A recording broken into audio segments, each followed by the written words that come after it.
ବାଲେଶ୍ୱର ଜିଲ୍ଲା ସୋର ପୌରାଞ୍ଚଳ ଟ୍ରେଜେରୀ କଲୋନୀରୁ ଗୋଟିଏ ରାତିରେ 3ଟି ଘରୁ ସିରି ଚୋରି ହୋଇଛି। ତେଣୁ ଏନେଇ ଥାନାରେ ଅଭିଯୋଗ ହେବା ପରେ ପୁଲିସ ଘଟଣାର ତଦନ୍ତ ଆରମ୍ଭ କରିଛି। ମିଳିଥିବା ସୂଚନା ଅନୁଯାୟୀ ଆରୁହା ଅଞ୍ଚଳର କାର୍ତ୍ତିକ ଜେନାଙ୍କ ସୋର ଟ୍ରେଜେରୀ କଲୋନୀ ଘରୁ ନଗଦ 1200 ଟଙ୍କା ଓ 10 ଗ୍ରାମର ରୂପା କଏନ୍, କମରଦା ଥାନା ନିଜାମପୁର ଗ୍ରାମର ସରୋଜ କୁମାର ଦାସଙ୍କର 2ଟି ସୁନା ଚେନ୍, 6ଟି ସୁନା ମୁଦି, ଗୋଟିଏ ମଙ୍ଗଳସୂତ୍ର, ଗୋଟିଏ ରୂପା ବ୍ରେସଲେଟ୍, 3 ହଳ ରୂପା ପାଉଁଜି, 4 ହଳ ଗୋଡ଼ ମୁଦି, 6ଟି ରୂପା କଏନ୍ ଓ ନଗଦ 6000 ଟଙ୍କା ଲୁଟି ନେଇଛନ୍ତି ଦୁର୍ବୃତ୍ତମାନେ।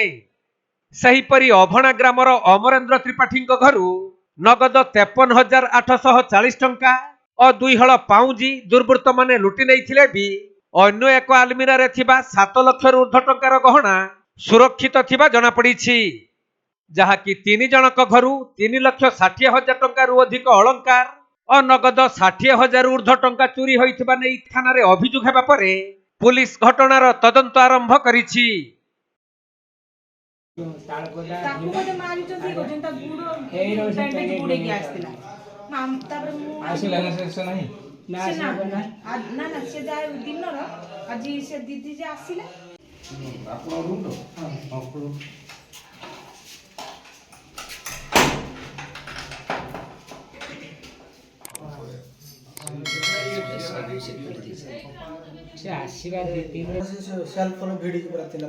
से सर ता भीतर किसी अच्छी बोली के जानी परिबे सार केते थर कहले जे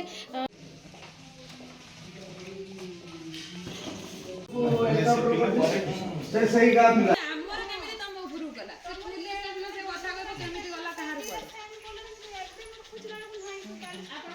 ବାଲେଶ୍ୱର ଜିଲ୍ଲା ସୋରରୁ ସୁମନ୍ତ ଦାସଙ୍କ ରିପୋର୍ଟ, କୋଣାର୍କ ଲାଇଭ୍।